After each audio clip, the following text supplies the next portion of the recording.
sort of do the catch and the celebration, I guess, first from the other night?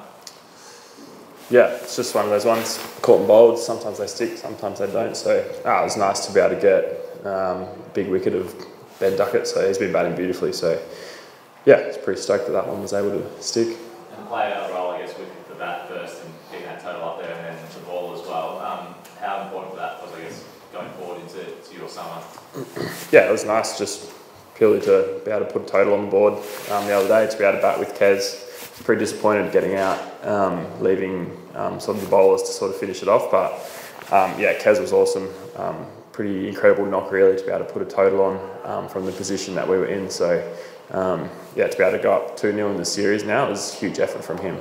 Can you give us a bit of insight into your role in the side and what sort of coaches have asked of you? Yeah, I think there's been a big emphasis on just being flexible, being adaptable. Obviously, there's so many players who have cemented their spots. Hardie at the top, Mitch through the middle, and you've got Smith, Labuschagne. So it's just about filling the roles when they pop up, and yeah, whether it's with the bat or with the ball, just being able to stay adaptable and jump up and down the order and be able to contribute wherever possible. Do you still consider yourself like a batter first, or have you ever, or is it more sort of going towards 50-50 now? Yeah, I put a lot more time into my batting, definitely. I think that's just the nature of it. Bowling, you sometimes a bit limited in the amount of training you can do. So, yeah, I love batting up the order, but certainly aware that you have to earn your stripes as a batsman a bit, and sometimes spots pop up as a bowler a little bit more often, just the nature of the beast. So I've done it my whole life, sort of start in the teams, down the order a bit, and then eventually work your way up. So hopefully can do that as well. Is there, so obviously Cameron didn't play the other night, I guess, but is there something with workloads that you're conscious of, or is it kind of you've given a bit of free rein at the moment to bowl sort of, I guess, your full quota of overs in most matches?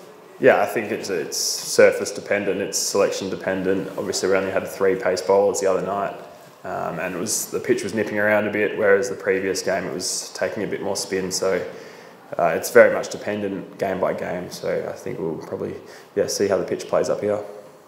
Well, I guess you've been in the team for around a year now. Sort of how are you finding it, settling in?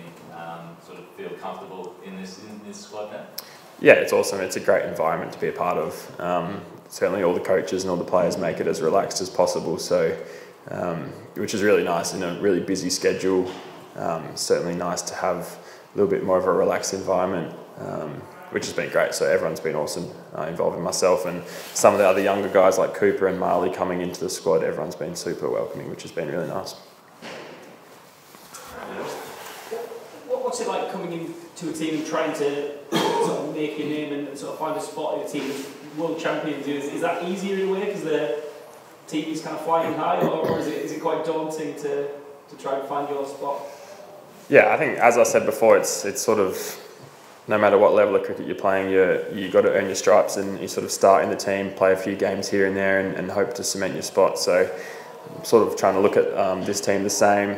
It's obviously nice when you've got blokes like Travis Head who's peeling off hundreds around you. You've got Mitch Stark and Josh Hazlewood opening the bowling. So it's nice to be able to have those boys the experience to lean back on. But personally, it's just nice to be able to go out there and get some opportunity with the bat and with the ball. So it's awesome having those boys around as well, because it certainly makes it easier to transition into the team. Is Travis horrendous to bowl to in the nets at the minute as well? He's riding a hell of a wave at the minute. Yeah, he's horrendous to bowl to anywhere. I bowled to him in America, and he gave me the treatment that he's basically been giving to everyone for the past 12 months. So yeah, he's flying at the moment. It's amazing to watch him go about it. So glad he's in my team.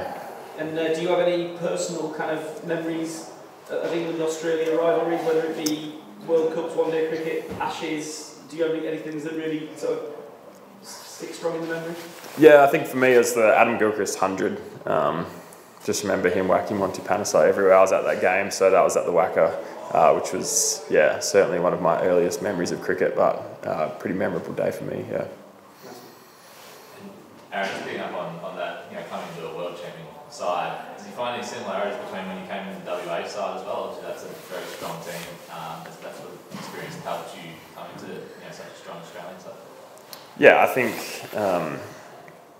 coming into strong teams, there's so much competition for spots that you certainly know that when you get your opportunity, it's really important to to take it. So I think it's a balance of being aware of how important it is, but not putting too much pressure on yourself as well. So yeah, fortunately, like I said before, there's very relaxed change room, so it certainly takes off any pressures, external pressures, because when you're within the walls of the change room, it's a super relaxed environment, which is really nice.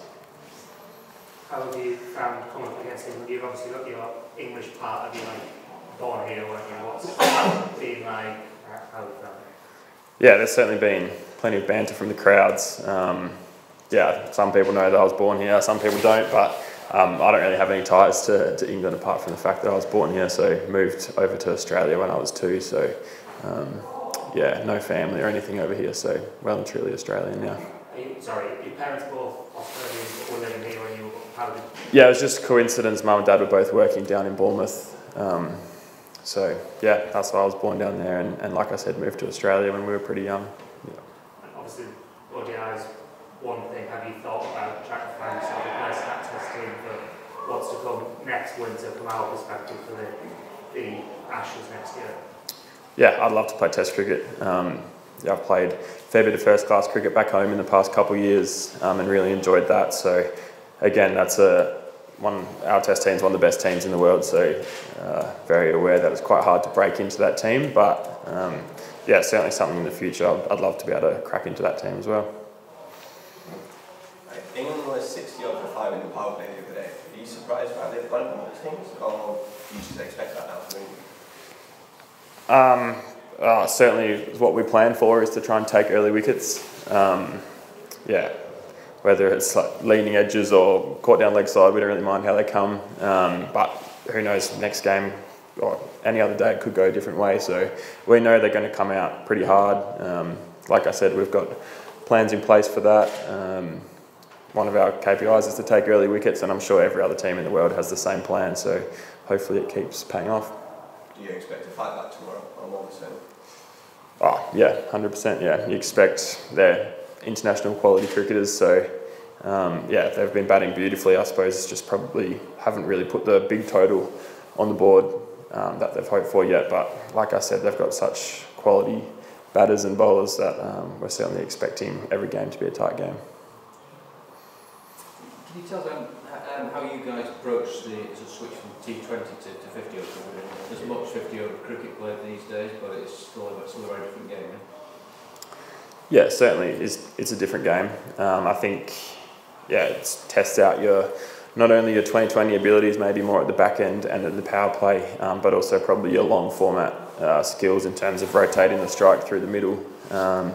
You often get 20 overs of spin. England have been bowling more than 20 overs of spin at us in the past couple of games. So yeah, it certainly tests out different parts of your game. In terms of preparation, there's not too much time to jump between formats these days. So yeah, you're leaning on all sorts of different skills, which I think makes it really exciting to be a part of and hopefully to watch as well. It's a mindset thing as much as anything, really. Yeah, it's about controlling the risks, rotating the strike, matchups. So again, lots of the things that we see in 2020 cricket, but probably different skill set throughout the middle is probably how I'd describe it. Yeah.